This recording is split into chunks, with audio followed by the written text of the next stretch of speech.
आप सभी को नमस्कार, प्रणाम, जोहार।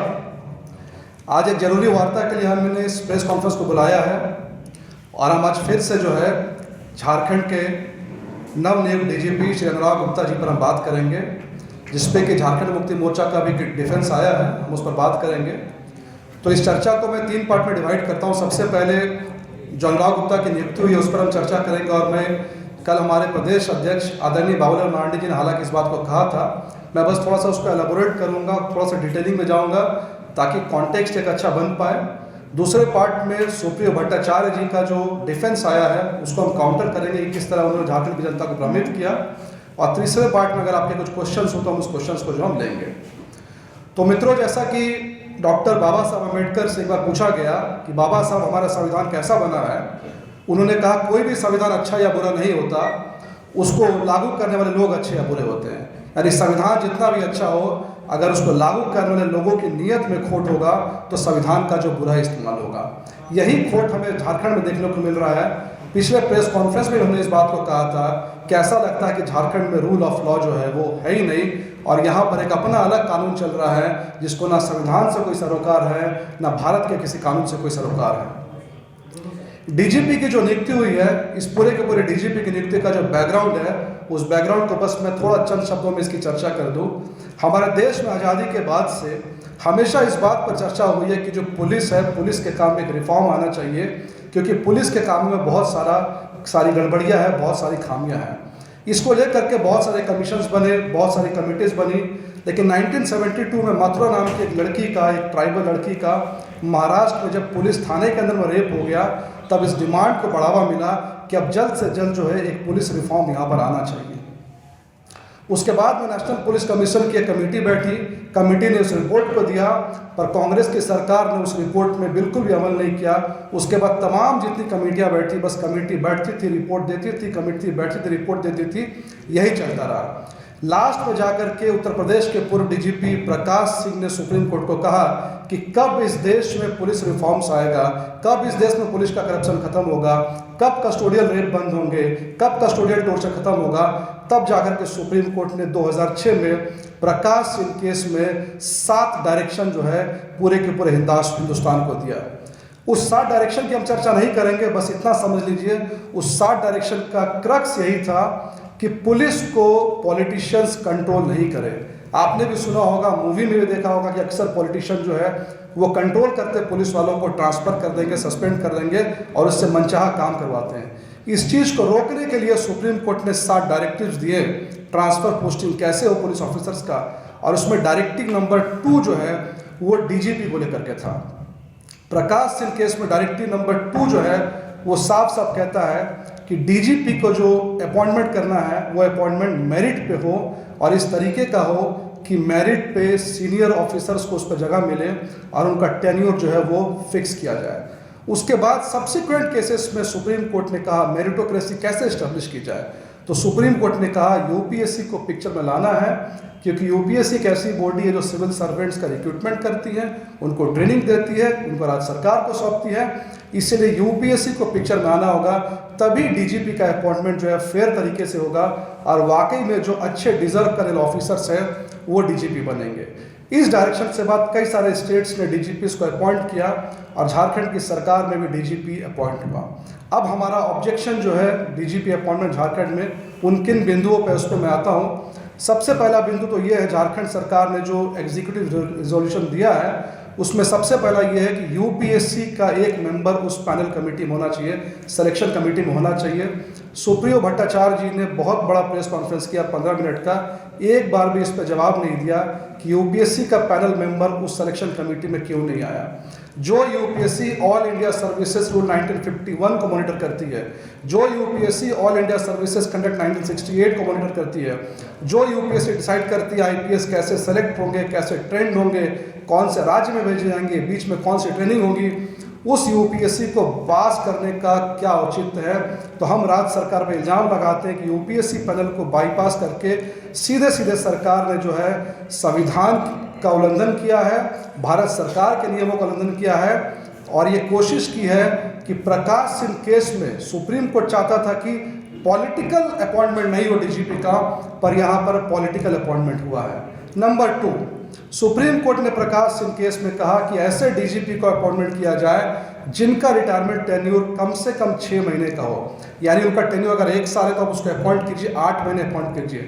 पर झारखंड में वर्तमान जिस डीजीपी को अपॉइंट किया गया उनका रिटायरमेंट एक 4 महीने बचा हुआ था, लेकिन झारखंड सरकार ने बड़ी चालाकी से इस 4 महीने के क्लॉज को बाईपास करने के लिए जो एग्जीक्यूटिव रिजोल्यूशन दिया उसमें कह दिया रेट्रोस्पेक्टिव, यानी ये आज से नहीं, ये पीछे से लागू होगा।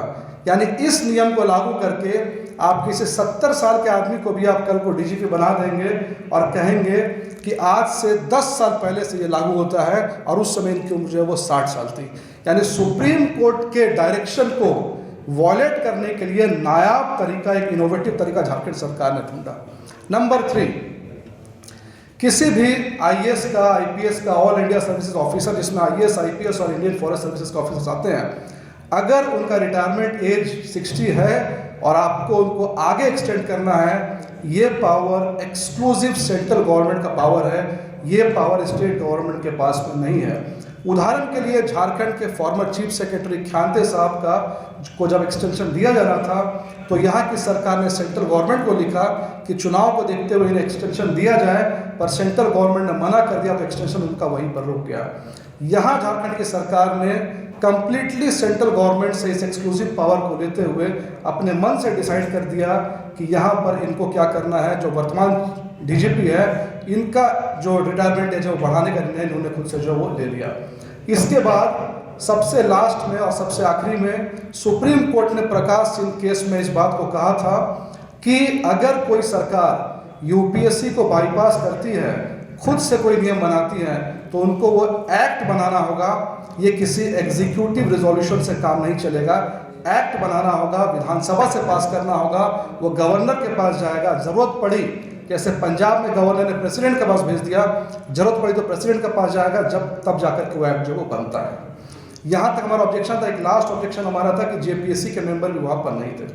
अब मैं आता हूँ सुप्रियो भट्टाचार्य जी ने जो डिफेंस दिया है, 15 मिनट का लगभग उनका प्रेस कॉन्फ्रेंस है। 15 मिनट में उन्होंने लगभग सारा टाइम हमारे आदरणीय अध्यक्ष बाबूलाल मरांडी जी के ऊपर में निजी रिमार्क्स करना, पर्सनल रिमार्क्स पास करना, हार गए हैं, कैबिनेट में दर्जा नहीं मिला, आसाम, मध्य प्रदेश, बंगाल यही घूमते रहे।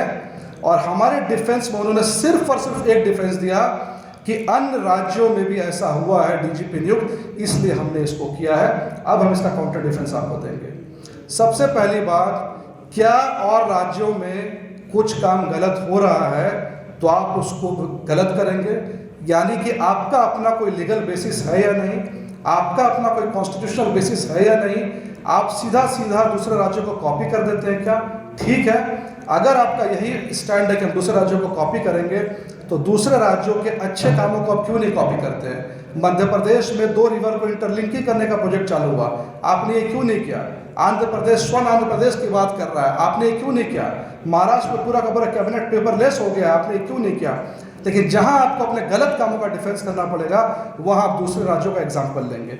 और यहाँ एग्जाम्पल भी आपने जो गलत लिया है, क्योंकि दूसरे राज्यों में ऐसा नहीं हुआ। मैं आपको बताता हूँ। सबसे पहले हम बात करेंगे किस तरह सुप्रियो भट्टाचार्य ने उत्तर प्रदेश का एग्जाम्पल दिया और उत्तर प्रदेश में ऐसा नहीं हुआ है, इसको मैं थोड़ा सा चर्चा करता हूँ। सबसे पहली बात, ये बात सही है कि उत्तर प्रदेश सरकार ने एक एग्जीक्यूटिव रिजोल्यूशन निकाला डीजीपी को अपॉइंट करने के लिए, लेकिन जैसे ही यह मामला सुप्रीम कोर्ट में गया और ये संभावना हुई कि 24 मार्च 2024 को सुप्रीम कोर्ट इसमें सुनवाई करेगा, तो वहीं पर उत्तर प्रदेश की सरकार रुक गई और एग्जीक्यूटिव रिजोल्यूशन के बेसिस पे कोई भी डीजीपी उत्तर प्रदेश में अपॉइंट नहीं हुआ है। डीजीपी जो अपॉइंट हुआ अदर स्टेट्स में, उत्तराखंड में डीजीपी का अपॉइंटमेंट हुआ है, यूपीएससी ने किया है। छत्तीसगढ़ में कल ही अपॉइंटमेंट हुआ है, वो भी यूपीएससी ने किया है। मध्य प्रदेश में एक दलित आईपीएस ऑफिसर कैलाश मकवाना को डीजीपी बनाया गया, वो भी यूपीएससी ने किया है। 2 राज्य जिसमें गड़बड़ी सुप्रीम कोर्ट ने पकड़ा है, उसमें एक पंजाब आम आदमी पार्टी और एक वेस्ट बंगाल है। वेस्ट बंगाल की सरकार को सुप्रीम कोर्ट ने इतनी बार फटकार लगा, ये कहा कि बार आप एक ही रिट लेकर के क्यों आते? जब हमने कह दिया कि जो डीजीपी का अपॉइंटमेंट है वो एक पूरे के पूरे तरीके से होगा, तो उत्तर प्रदेश सरकार ने एग्जीक्यूटिव रिजोल्यूशन पास किया पर उसमें कोई एक्शन नहीं लिया। नंबर 1। नंबर 2, झारखंड में जो एग्जीक्यूटिव रिजोल्यूशन आया, इसको रेट्रोस्पेक्टिव इफेक्ट दिया गया। उत्तर प्रदेश के उस एक्ट में ऐसा रेट्रोस्पेक्टिव इफेक्ट यानी पीछे से अप्लाई का कोई भी ऐसा प्रोविजन जो है नहीं दिया गया। नंबर 3, उत्तर प्रदेश सरकार ने यूपीएससी पैनल को बाईपास नहीं किया, पर झारखंड में जो हुआ है उसमें यूपीएससी पैनल को जो है पूरी तरह से बाईपास कर दिया गया। नंबर 4, उत्तर प्रदेश सरकार में कहीं पर भी अपने से स्टेट के मर्जी पर किसी ब्यूरोक्रेट को एक्सटेंशन नहीं दिया गया एज का, रिटायरमेंट एक्सटेंशन, पर झारखंड ने पूरी तरह से बाईलॉज को पास करते हुए सेंट्रल गवर्नमेंट का यहाँ पर एक्सटेंशन जो है वो दे दिया है। इसलिए हम यहाँ पर झारखंड सरकार से मांग करते हैं कि संविधान का सम्मान करते हुए, देश के कानून का संविधान सम्मान करते हुए, all India services rule 1951, all India services conduct rule 1968 का सम्मान करते हुए झारखंड में जो डीजीपी बनाया गया उनको तत्काल जो बर्खास्त करे और संवैधानिक रूप से किसी नए डीजीपी को अपॉइंट करे। इसके बाद बार बार जेएमएम की तरफ से ये आना कि हम जीत गए हैं इसलिए ऐसा कर रहे हैं, हमें जनादेश मिला है, तो आपको जनादेश जो है जिस संविधान ने दिया है उस संविधान ने जनादेश को तोड़ने के लिए संविधान नहीं दिया है। आपको जनादेश इसलिए मिला है कि आप लीगल फ्रेमवर्क के अंदर काम करें, कॉन्स्टिट्यूशनल फ्रेमवर्क के अंदर काम करें और कोई भी ऐसा फैसला लें जो कि संविधान हो। कल को आपकी मर्जी होगी कि आप झारखंड को इस्लामिक स्टेट बनाना चाहते हैं तो आप ऐसा नहीं कर सकते हैं। यहाँ पर संविधान है, सेंट्रल गवर्नमेंट है जो आपको हर जगह करके रोकेगा। इसलिए जनादेश का सम्मान करते हुए आप ऐसे काम कीजिए। और मैं फिर दोहरा रहा हूँ, यहाँ बात श्री अनुराग गुप्ता जी की नहीं है, यहाँ बात एक ऐसे सिस्टम की है, एक ऐसे प्रेसिडेंट की है जो अगर आज हो गया तो आने वाली पीढ़ी जब भी डीजीपी का अपॉइंटमेंट देखेगी तो इस बात को पूछेगी कि इस समय सरकार ने क्या किया था और विपक्ष उस समय जो है क्या कर रहा था। बहुत बहुत धन्यवाद।